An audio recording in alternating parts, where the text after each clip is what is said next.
سورہ نحل کی آیت نمبر 71 سورہ نحل کا 10واں رکوع اور 14ویں پارے کا 16واں رکوع۔ اللہ رب العالمین نے ارشاد فرمایا واللہ فضل بعضکم علی بعض فی الرزق، اور اللہ نے تم میں ایک کو دوسرے پر رزق میں بڑائی دی، یعنی کسی کو اللہ نے غنی مالدار کیا، کسی کو فقیر کیا، کوئی مالک ہے کوئی مملوک ہے، مختلف روزی کے اعتبار سے لوگوں کے درجات ہیں۔ فَمَا الَّذِينَ فُضِّلُوا بِرَادِّ رِزْقِهِمْ عَلَى مَا مَلَكَتْ أَيْمَانُهُمْ، تو جنہیں بڑائی دی ہے وہ اپنا رزق اپنے باندی غلاموں کو نہ پھیر دیں گے، فَهُمْ فِيهِ سَوَاءٌ، کہ وہ سب اس میں برابر ہو جائیں۔ یعنی کوئی شخص جو آقا ہے مالک ہے وہ کبھی نہ چاہے گا کہ میں اپنے غلام کو اپنے برابر کر دوں، باندی و غلام آقاؤں کے شریک ہو جائیں۔ تو اے لوگوں، جب تم اپنے غلاموں کو اپنا شریک بنانا گوارا نہیں کرتے تو اللہ کے بندوں اور اس کے مملوکوں کو، کہ ساری مخلوق اللہ کی مملوک ہے، تو تم اللہ کے بندوں کو اور اس کے مملوکوں کو اس کا شریک ٹھہرانا کس طرح گوارا کرتے ہو۔ سبحان اللہ، کتنا پیارا انداز ہے اور کتنی پیاری نصیحت ہے۔ یہ بت پرستی کا کیسا نفیس رد ہے جو دل میں اترنے والا ہے۔ اگر کوئی شخص اپنے کسی غلام کو اگر کچھ مال دیتا بھی ہے تو شرعی مسئلہ یہ ہے، مثلا ایک آقا ہے وہ اپنے غلام کو، یہاں نوکر کی بات نہیں ہو رہی، غلام کی بات ہو رہی ہے، ایک آقا اپنے غلام کو 1,00,000 روپے دیتا ہے اور وہ 1,00,000 روپے غلام کی جیب میں ہے اور آقا کی جیب میں بھی 1,00,000 روپے ہیں، تو بھی آقا اور غلام برابر نہیں ہو سکتے۔ کیوں؟ شرعی مسئلہ یہ ہے غلام بھی آقا کا ہے اور غلام کے پاس جو پیسے ہیں وہ بھی آقا کے ہیں، تو لہٰذا دونوں برابر ہی نہیں ہو سکتے۔ تو اللہ تعالیٰ کے جو نیک بندے ہیں، فرشتے، انبیاء اور اولیاء، ان کو جو اللہ تعالیٰ نے قدرتیں عطا فرمائی، جو طاقتیں عطا فرمائی، وہ اللہ کی عطا سے ہے اور وہ سب اللہ کے بندے ہیں، تو کبھی بھی کوئی اللہ کا بندہ اللہ کے برابر نہیں ہو سکتا۔ تو جب فرشتے اتنی طاقت رکھنے کے باوجود، انبیاء اور اولیاء اتنی طاقتیں رکھنے کے باوجود اللہ کے برابر نہیں ہو سکتے اور ان کی پوجا نہیں کی جا سکتی، جو ان کی پوجا کرے وہ مشرک ہے، اللہ کے سوا کوئی خدا نہیں، تو کافر کتنے نادان ہیں کہ بے جان پتھروں کو خدا کے برابر سمجھتے ہیں۔ أَفَبِنِعْمَةِ اللَّهِ يَجْحَدُونَ، تو کیا اللہ کی نعمت سے مکرتے ہیں اور اللہ کو چھوڑ کر مخلوق کو پوجتے ہیں۔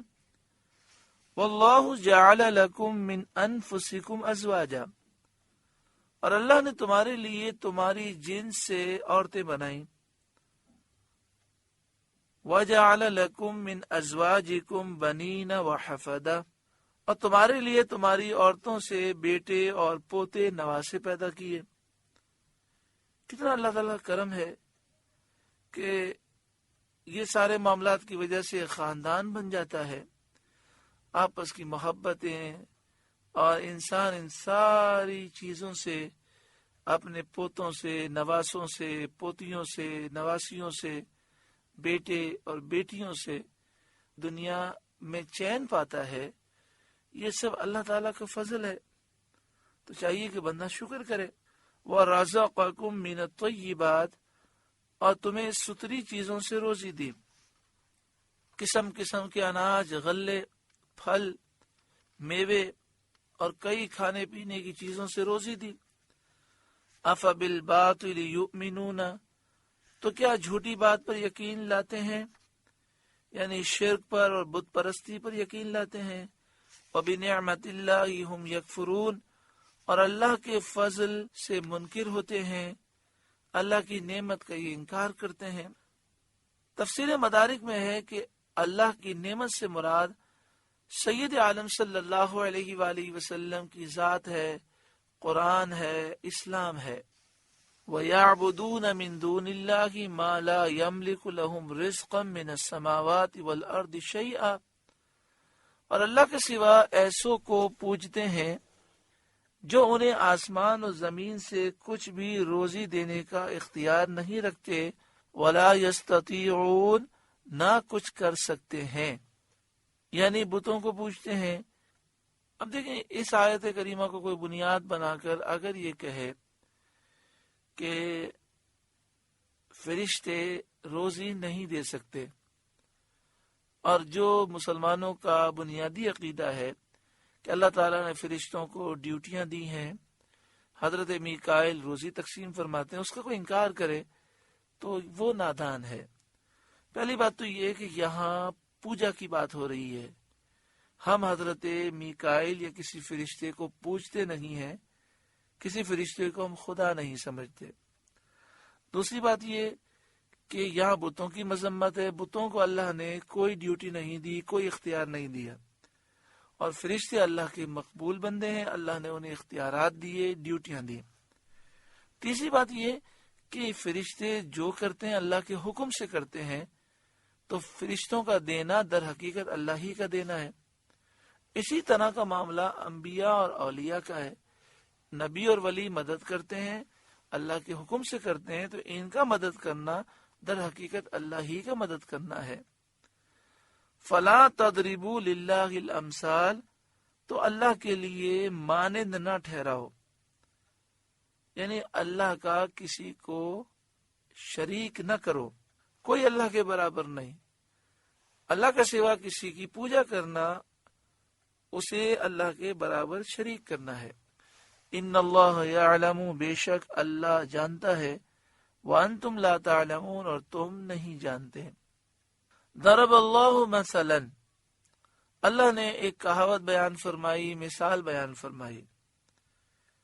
عبدا مملوکا، ایک غلام ہے دوسرے کی ملکیت میں ہے، یعنی ایک ایسا غلام ہے جس کا کوئی مالک ہے۔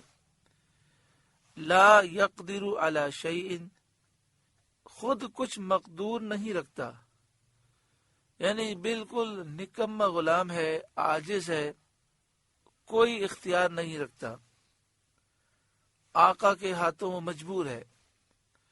وَمَن رَزَقْنَاهُ مِنَّا رِزْقًا حَسَنًا، اور ایک وہ شخص ہے جسے ہم نے اپنی طرف سے اچھی روزی عطا فرمائی، فَهُوَ يُنْفِقُ مِنْهُ سِرًّا وَجَهْرًا، تو وہ اس میں سے خرچ کرتا ہے چھپے اور ظاہر، جسے چاہتا ہے تصرف کرتا ہے۔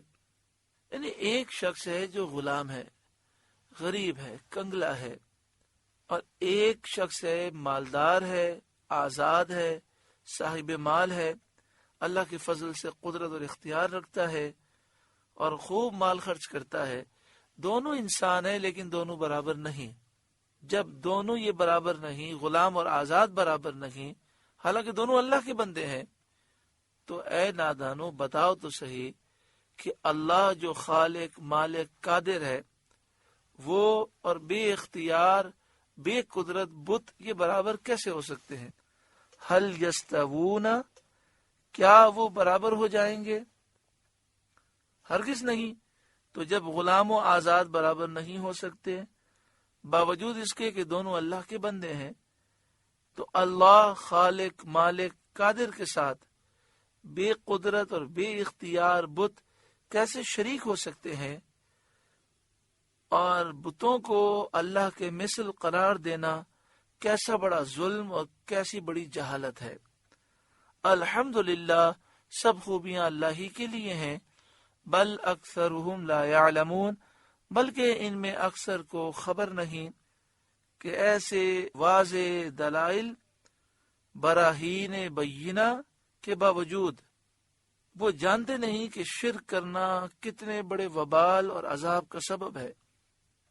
وَضَرَبَ اللَّهُ مَثَلَ الرَّجُلَيْنِ، اور اللہ نے ایک کہاوت بیان فرمائی، مثال بیان فرمائی دو مردوں کی۔ اب یہ دوسری مثال ہے۔